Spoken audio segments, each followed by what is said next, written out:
അപ്പോൾ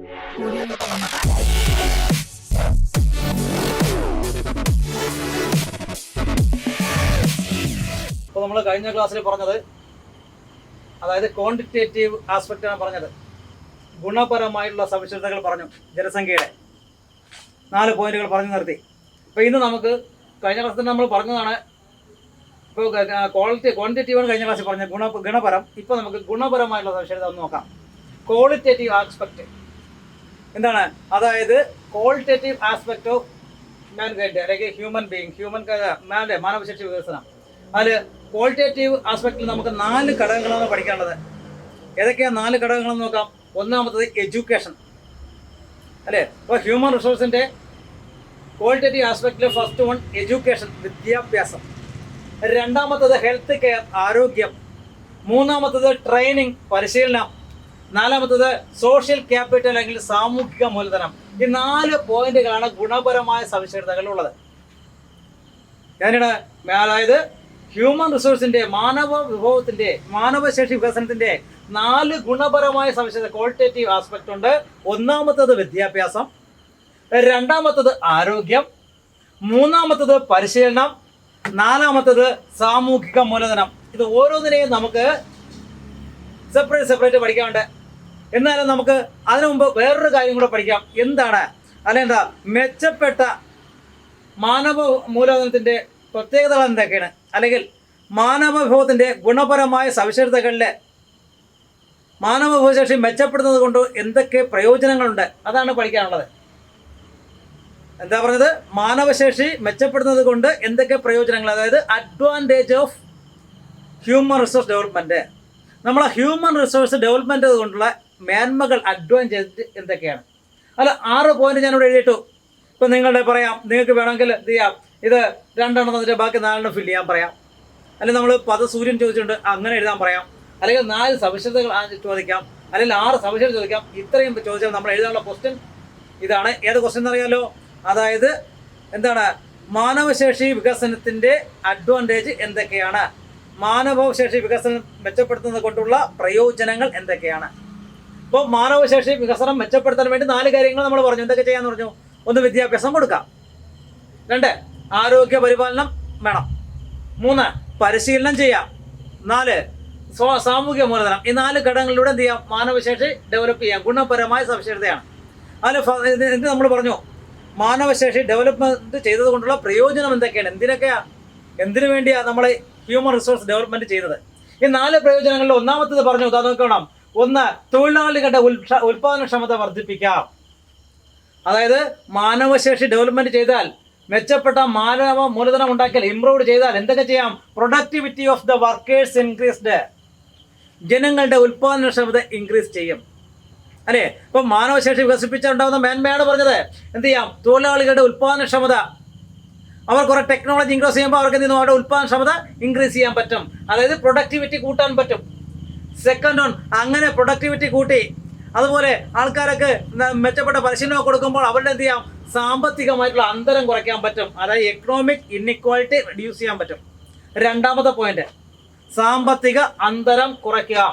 അതായത് economic inequality is reduced, അല്ലേ? 3ാമത്തത്, സംരംഭകത്വം മെച്ചപ്പെടുത്താം. എന്റർപ്രണർഷിപ്പ് ഇംപ്രൂവ് ചെയ്യാം. എന്താ സംരംഭകത്വം? അതായത് പുതിയ സംരംഭങ്ങൾ, തൊഴിലുകൾ അവർക്ക് എന്ത് ചെയ്യാം? മെച്ചപ്പെടുത്തിയെടുക്കാം. സംരംഭങ്ങൾ ഇപ്പോൾ നമുക്കറിയാമുണ്ട്. ഇപ്പോൾ നമ്മൾ മിക്കവാറും കേൾക്കുന്നതുകൊണ്ടാണ് ചെറുകിട സംരംഭങ്ങൾക്ക് വേണ്ടിയൊക്കെ നമ്മുടെ സർക്കാരൊക്കെ ഇഷ്ടം പോലെ ധനസഹായങ്ങൾ ചെയ്യുന്നുണ്ട്, അല്ലേ? ഈ സഹായങ്ങൾ കൊടുക്കുമ്പോൾ അവർക്ക് എന്ത് ചെയ്യാം? ഓരോ ഗ്രൂപ്പുകളായി തിരിഞ്ഞുകൊണ്ട് മൈക്രോ ഫിനാൻസ്, അല്ലെങ്കിൽ മൈക്രോ പോലുള്ള കൊച്ചു വ്യവസായങ്ങൾ തുടങ്ങാം.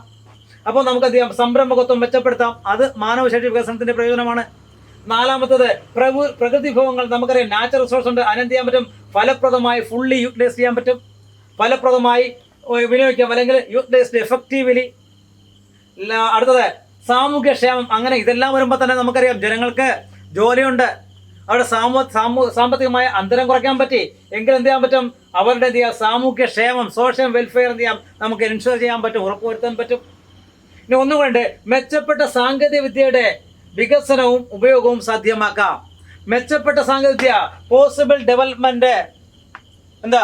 അതിൻ്റെ യൂസ് ഓഫ് അഡ്വാൻസ് ടെക്നോളജി. നമുക്കറിയാം സാങ്കേതികവിദ്യ വികസിപ്പിക്കുമ്പോൾ നമുക്ക് എന്ത് ചെയ്യാൻ പറ്റും? കുറഞ്ഞ ചെലവിൽ കുറഞ്ഞ സമയം കൊണ്ട് തന്നെ ധാരാളം എന്ത് ചെയ്യാൻ നമുക്ക് ഉത്പാദനം നടത്തുവാൻ വേണ്ടി പറ്റും. അപ്പോൾ ഇത്രയും കാര്യങ്ങൾ എന്തിൻ്റെ മാനവശേഷി വികസനം മെച്ചപ്പെടുത്തുന്നത് കൊണ്ടുള്ള പ്രയോജനമാണ്.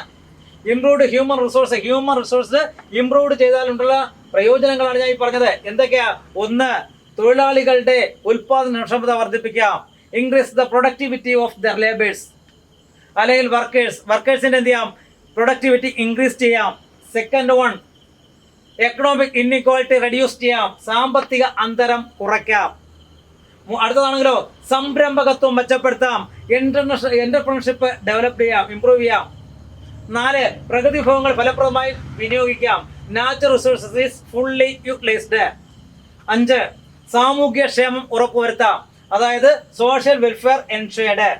6, മെച്ചപ്പെട്ട സാങ്കേതികവിദ്യയുടെ വികസനവും ഉപയോഗവും സാധ്യമാക്കാം. Possible development and use of advanced technology. ഈ 6 ഘടകങ്ങൾ നമ്മൾ പഠിച്ചു വയ്ക്കുക. എന്തിൻ്റെ ഉപയോഗം ആണ്? നമ്മൾ പറഞ്ഞു മാനവ അല്ലെങ്കിൽ അധ്വാന ശേഷി മെച്ചപ്പെടുത്തുന്നത് കൊണ്ടുള്ള സവിശേഷതകൾ ആണ് നമ്മൾ പഠിച്ചത്. Advantages in developing human resource development, അതായത് ഹ്യൂമൻ റിസോഴ്സ് ഡെവലപ്പ് ചെയ്യുന്നത് കൊണ്ടുള്ള അഡ്വാൻറ്റേജ്, മേന്മകൾ. ഈ 6 പോയിന്റ് പഠിക്കണം. എന്തൊക്കെയാ പറഞ്ഞത്? ഒന്നുകൂടെ പറയാം. ഒന്ന് എന്ത് ചെയ്യുന്നു? Productivities of the workers increased, ജനങ്ങളുടെ ഉൽപാദനക്ഷമത തൊഴിലാളികളുടെ ഉൽപാദനക്ഷമത വർദ്ധിപ്പിക്കാം. അടുത്തതോ സാമ്പത്തിക അന്തരം കുറയ്ക്കാം, എക്കണോമിക് ഇൻഇക്വാളിറ്റി റെഡ്യൂസ്ഡ്. മൂന്നാമത്തതോ സംരംഭകത്വം മെച്ചപ്പെടുത്താം, എന്റർപ്രണർഷിപ്പ് ഇംപ്രൂവ് ചെയ്യാം. 4, പ്രകൃതി വിഭവങ്ങൾ ഫലപ്രദമായി വിനിയോഗിക്കാം, നാച്ചുറൽ റിസോഴ്സസ് യൂട്ടിലൈസ്ഡ് എഫക്റ്റീവ്ലി. അടുത്തതോ സാമൂഹ്യക്ഷേമം ഉറപ്പുവരുത്താം, സോഷ്യൽ വെൽഫെയർ എൻഷേർഡ്.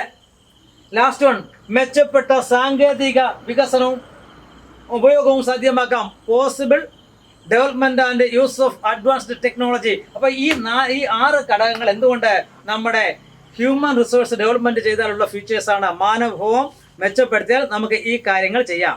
ഇനി നമുക്ക് അടുത്ത പഠിക്കാനുള്ളത് വിദ്യാഭ്യാസവും മാനവവും തമ്മിലുള്ള ബന്ധമാണ്. ഇപ്പോൾ നമ്മൾ പറഞ്ഞു, അതായത് മാനവശേഷി വികസനത്തിൻ്റെ ഗുണപരമായ കഴിവുകളിലൊന്ന്, അല്ലെങ്കിൽ ഗുണപരമായ കഴിവ് വർദ്ധിപ്പിക്കാൻ ചെയ്യാൻ പറ്റുന്ന വിദ്യാഭ്യാസമാണ്. അപ്പോൾ നമുക്കറിയാം എഡ്യൂക്കേഷനിലൂടെ എങ്ങനെയാണ് നമുക്ക് മാനവശേഷി വികസനം ഡെവലപ്പ് ചെയ്യാൻ പറ്റുന്നത്, അല്ലെങ്കിൽ മാനവശേഷി വികസനം സാധ്യമാക്കാൻ പറ്റുന്നത് എന്നതൊരു ഫ്ലോ ചാർട്ട് വഴി കൊടുത്തിട്ടുണ്ട്. അപ്പോൾ എഡ്യൂക്കേഷൻ അല്ലെങ്കിൽ വിദ്യാഭ്യാസത്തിലൂടെ എങ്ങനെ ജനങ്ങളുടെ കഴിവ് വർദ്ധിപ്പിക്കാം, അല്ലെങ്കിൽ ജനങ്ങളുടെ ജീവിത നിലവാരം ഉയർന്നു എന്നാണ് ഇത് കാണിക്കുന്നത്. ഒന്ന്, വിദ്യാഭ്യാസം ലഭിക്കുമ്പോൾ എന്ത് ചെയ്യുന്നു? വ്യക്തിയുടെ കഴിവ് മെച്ചപ്പെടുന്നു, improve the skills of individuals. ഒരു വ്യക്തിയുടെ സ്കില്ല് ഡെവലപ്പ് ചെയ്യുന്നു, അല്ലെങ്കിൽ improve the skills of individuals. വ്യക്തികളുടെ സ്കില്ല് ഡെവലപ്പ് ചെയ്യും. ആ സ്കില്ല് ഡെവലപ്പ് ചെയ്യുമ്പോൾ എന്ത് ചെയ്യുന്നു? അവർക്ക് തന്നെ ടെക്നോളജി എങ്ങനെ ഉപയോഗിക്കാം, better the technology know how, എങ്ങനെ നമുക്ക് മെച്ചപ്പെട്ട സാങ്കേതിക വിദ്യകൾ ഉപയോഗിക്കാൻ കഴിയും എന്ന് മനസ്സിലാവും.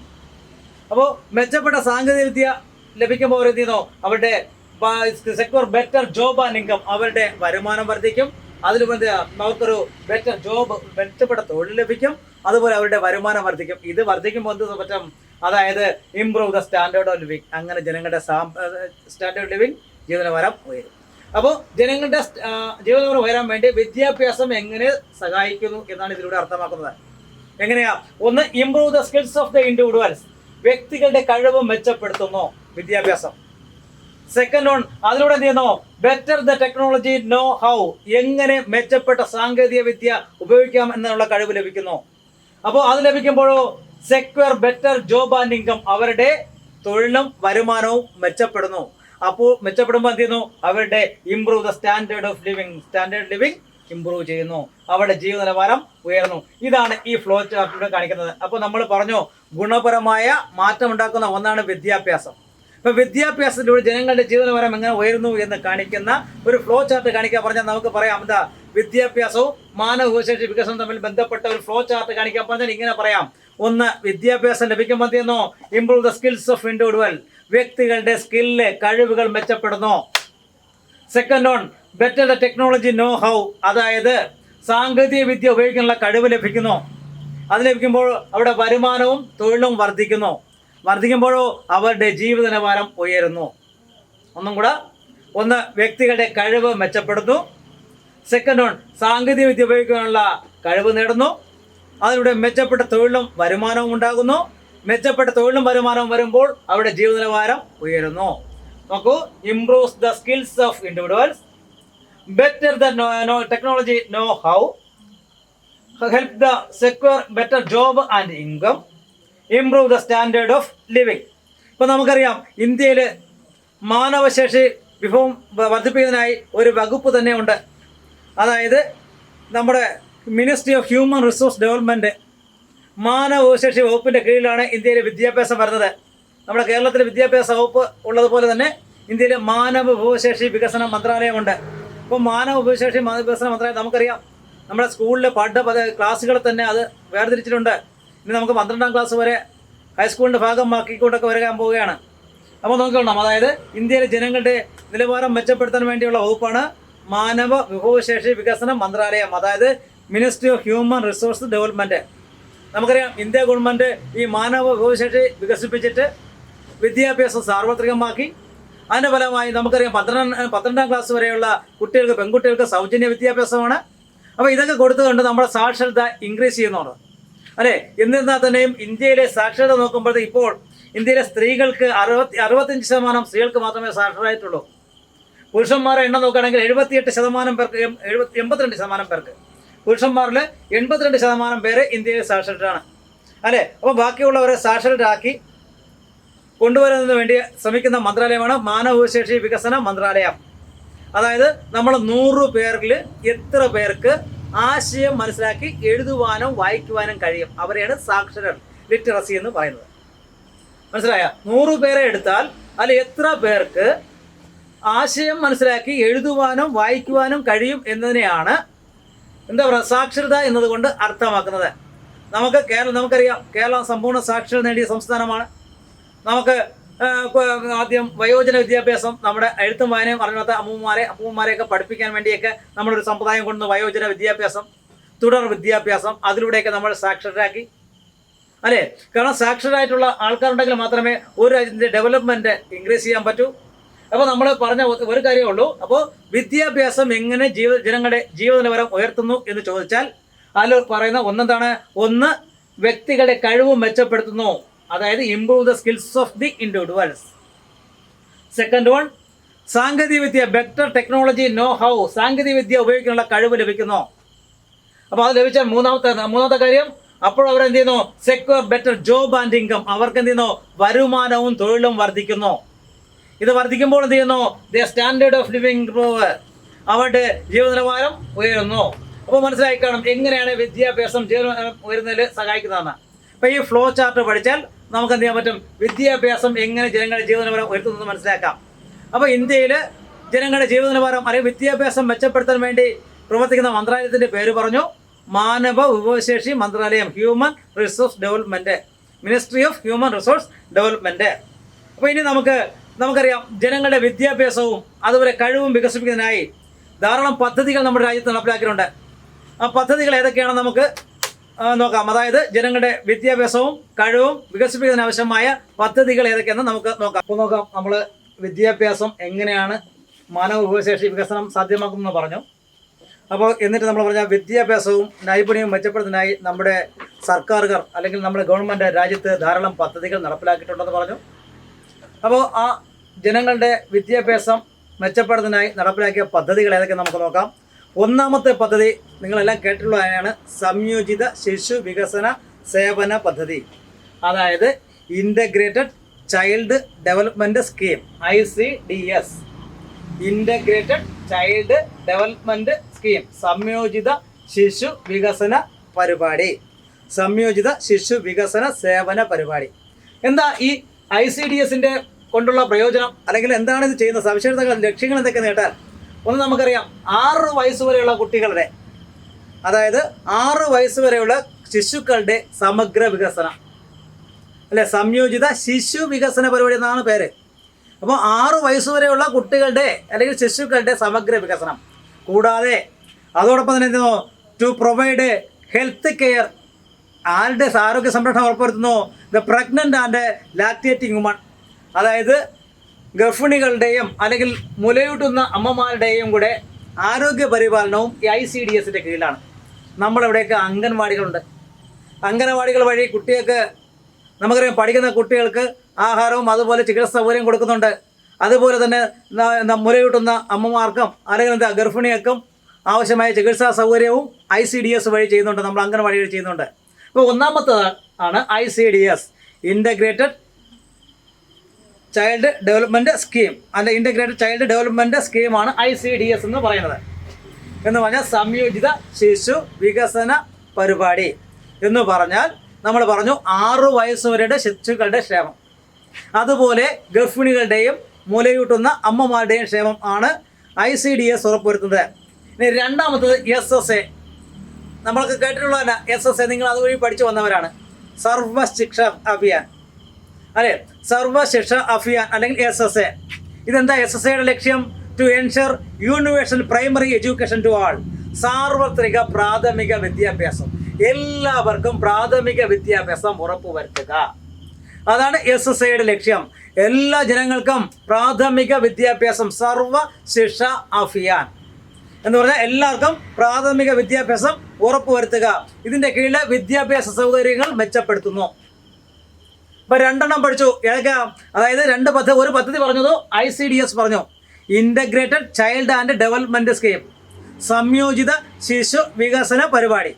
നമ്മൾ പറഞ്ഞു 6 വയസ്സ് വരെയുള്ള ശിശുക്കളുടെ ക്ഷേമം ഉറപ്പുവരുത്തുന്നു.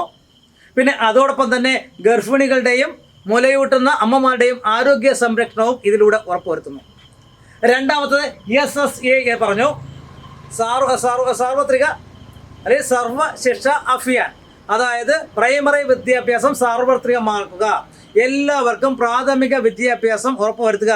ടു ഇംപ്രൂവ് എഡ്യൂക്കേഷൻ ഫെസിലിറ്റി, അതായത് വിദ്യാഭ്യാസ സൗകര്യങ്ങൾ മെച്ചപ്പെടുത്തുക. ഇതാണ് SSAയുടെ ലക്ഷ്യം. മൂന്നാമത്തെ പരിപാടിയാണ് RMSA, രാഷ്ട്രീയ മാധ്യമിക് ശിക്ഷ അഭിയാൻ. അതായത് RMSA എന്ന് പറഞ്ഞാൽ രാഷ്ട്രീയ മാധ്യമിക് ശിക്ഷ അഭിയാൻ എന്ന് പറഞ്ഞാൽ നമുക്കറിയാം, മാധ്യമിക് ശിക്ഷ എന്ന് പറഞ്ഞാൽ to ensure access the secondary education, നമ്മുടെ 12ാം ക്ലാസ് വരെയുള്ള അല്ലെങ്കിൽ സെക്കൻഡറി വിദ്യാഭ്യാസ മേഖലയുടെ അവസരങ്ങൾ ഉറപ്പുവരുത്തുകയാണ് RMSA, രാഷ്ട്രീയ മാധ്യമിക് ശിക്ഷ അഭിയാൻ്റെ ലക്ഷ്യം. പിന്നെ വിദ്യാഭ്യാസ സൗകര്യങ്ങൾ ഇതും മെച്ചപ്പെടുത്തുന്നതിന് വേണ്ടി സഹായിക്കുന്നു. അപ്പോൾ ഒന്നാമത് നമ്മൾ പറഞ്ഞ എന്താണ്? ശിശുക്കൾ 6 വയസ്സിന് താഴെയുള്ള കുട്ടികൾ, അതായത് ICDS, integrated child development scheme. രണ്ടാമത്തത് SSA, സർവ ശിക്ഷ അഭിയാൻ. ഇത് ചെയ്യുന്നതെന്ന് പറഞ്ഞാൽ അതായത് നമ്മൾ പ്രാഥമിക വിദ്യാഭ്യാസം ഉറപ്പുവരുത്തുന്നു, വിദ്യാഭ്യാസ സൗകര്യങ്ങൾ മെച്ചപ്പെടുത്തുന്നു. അടുത്തത് രാഷ്ട്രീയ മാധ്യമിക് ശിക്ഷ അഭിയാൻ, നമ്മൾ സെക്കൻഡറി തലം വരെയുള്ള വിദ്യാഭ്യാസം ഉറപ്പുവരുത്തുന്നതാണ് രാഷ്ട്രീയ മാധ്യമിക് ശിക്ഷ അഭിയാൻ. നാലാമത്തത് RUSA, രാഷ്ട്രീയ Uchchatar Shiksha Abhiyan. Rashtriya Uchchatar Shiksha Abhiyan to ensure the access of higher education, അതായത് ഉന്നത നിലവാരത്തിൻ്റെ ലഭ്യത ഉറപ്പുവരുത്തുക. രാഷ്ട്രീയ ഉച്ചതൽ ശിക്ഷ അഭിയാൻ്റെ ലക്ഷ്യമെന്ന് പറയുന്നത് ഉന്നത വിദ്യാഭ്യാസം. അതിനുവേണ്ടി എന്ത് ചെയ്യുന്നു? ഉന്നത വിദ്യാഭ്യാസത്തിൻ്റെ ഗുണനിലവാരം ഉയർത്തുന്നു. അപ്പോൾ നമ്മൾ 4 പറഞ്ഞു. 1 ICDS, 2 SSA, 3 RMSA, 4 RUSA. ICDS means integrated child development scheme, സംയോജിത ശിശു വികസന പരിപാടി. ഇതിലെന്താ ലക്ഷ്യം? 6 വയസ്സ് വരെ കുട്ടികളുടെ സാർവത്രിക വിദ്യാഭ്യാസം. പിന്നെ നമ്മൾ പറഞ്ഞെന്താ? അതായത് ഗർഭിണികളായ സ്ത്രീകളുടെയും മുലയൂട്ടുന്ന അമ്മമാരുടെയും ആരോഗ്യ പരിരക്ഷണം. രണ്ടാമത് SSA എന്ന് പറഞ്ഞാൽ എന്താ? സർവ ശിക്ഷ അഭിയാൻ എന്ന് പറഞ്ഞാൽ എന്താ? സാർവത്രിക പ്രാഥമിക വിദ്യാഭ്യാസം, അതായത് എല്ലാവർക്കും to ensure universal primary education to all, എല്ലാവർക്കും യൂണിവേഴ്സൽ പ്രൈമറി എഡ്യൂക്കേഷൻ എൻഷുർ ചെയ്യുക, അല്ലേ? അടുത്തത് പറഞ്ഞാൽ RMSA, രാഷ്ട്രീയ മാധ്യമിക് ശിക്ഷ അഭിയാൻ, സെക്കൻഡറി തലം വരെയുള്ള എല്ലാവരുടെയും വിദ്യാഭ്യാസം ഉറപ്പുവരുത്തുക. അതായത് നമ്മൾ പറഞ്ഞു to ensure access the secondary education, secondary education എന്ത് ചെയ്യുക? മെച്ചപ്പെടുത്തുക. അടുത്ത പറഞ്ഞു രാഷ്ട്രീയ ഉച്ചതൽ ശിക്ഷ അഭിയാൻ എന്ന് പറഞ്ഞാൽ ഉന്നത വിദ്യാഭ്യാസത്തിൻ്റെ ഗുണനിലവാരം മെച്ചപ്പെടുത്തുക, അല്ലെ? ഹയർ എഡ്യൂക്കേഷൻ എന്ത് ചെയ്യുക? പ്രോത്സാഹിപ്പിക്കുക, increase the access of higher education. ഇതിനൊക്കെ പുറമെ ഇനി ഒന്നും കൂടെ ഉണ്ട്, അതായത് national skill development and monetary reward scheme.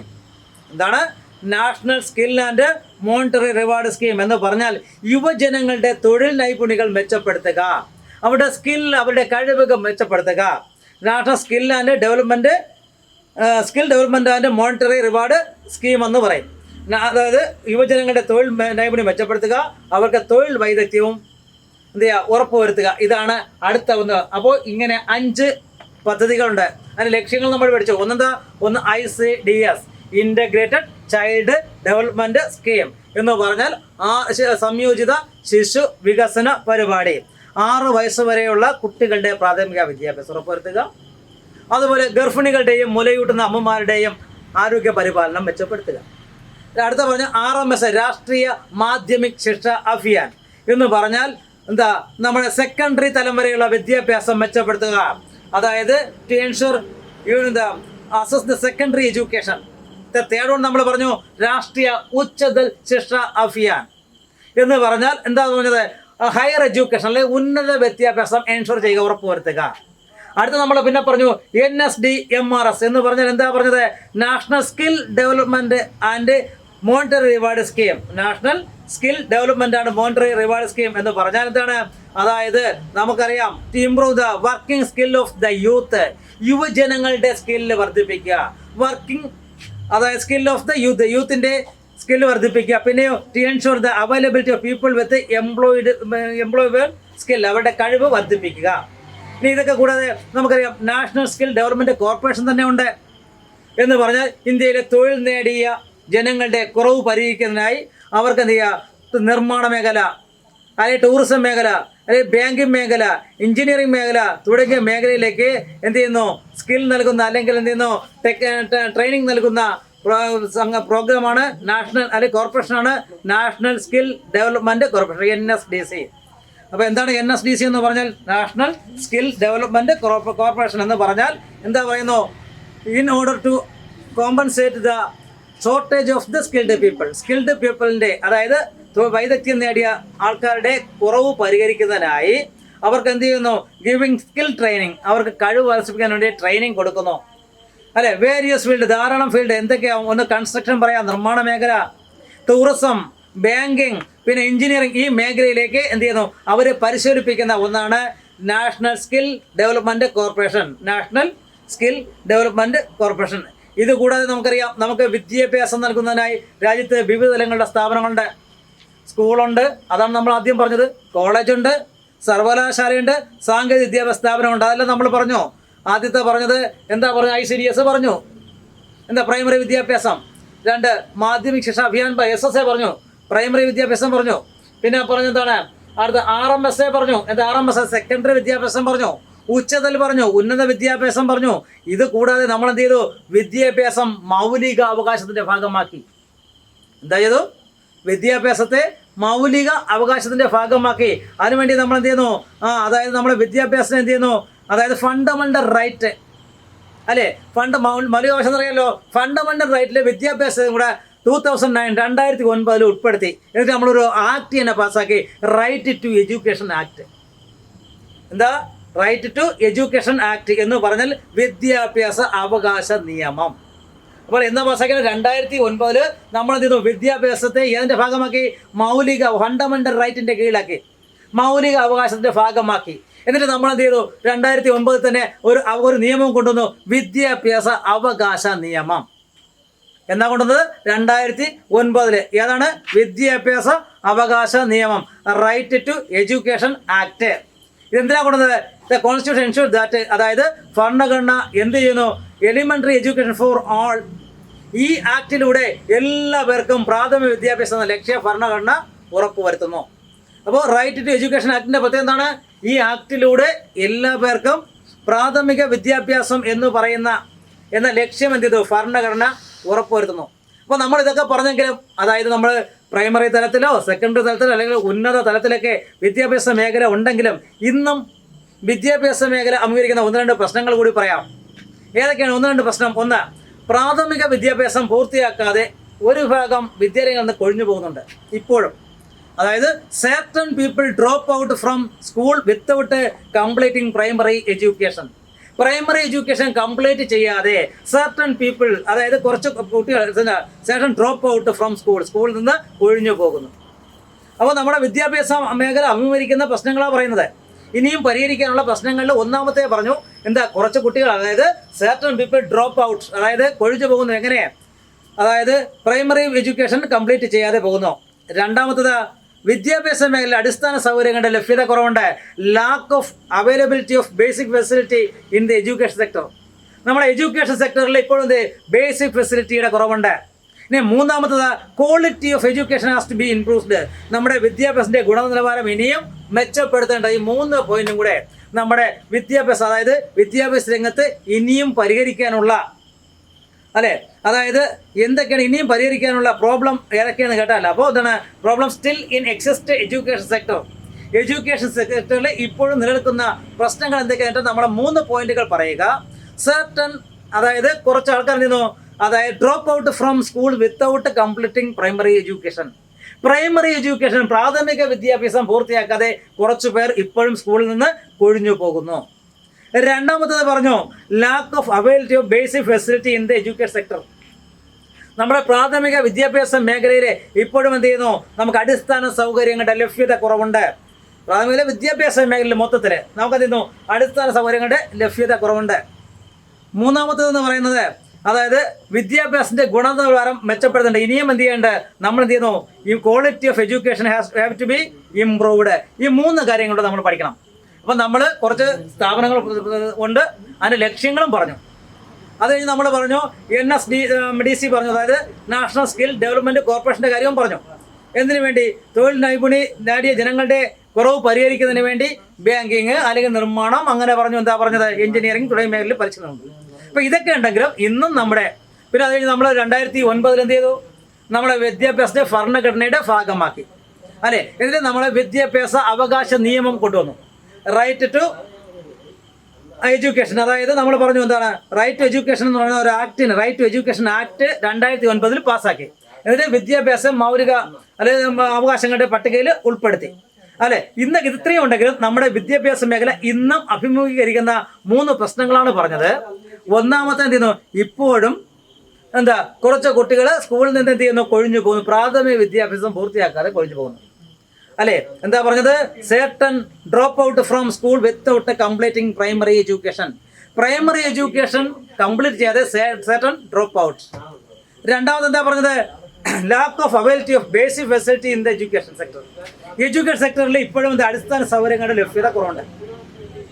മൂന്നാമത്തെ പോയിന്റ് എന്താ പറഞ്ഞത്, നമ്മുടെ ക്വാളിറ്റി ഓഫ് എഡ്യൂക്കേഷൻ, എഡ്യൂക്കേഷൻ്റെ വിദ്യാഭ്യാസത്തിൻ്റെ ക്വാളിറ്റി നമുക്ക് എന്ത് ചെയ്യാനുണ്ട്, ഇമ്പ്രൂവ് ചെയ്യാനുണ്ട്. ഇങ്ങനെ 3 കാര്യങ്ങൾ ഇനിയും വിദ്യാഭ്യാസ മേഖല അഭിമുഖീകരിക്കുന്ന പ്രശ്നങ്ങൾ, ഈ 3 കാര്യങ്ങൾ കൂടി ഉണ്ട്. അപ്പോൾ ഇത്രയാണ് വിദ്യാഭ്യാസവുമായിട്ട് ബന്ധപ്പെട്ട കാര്യങ്ങൾ.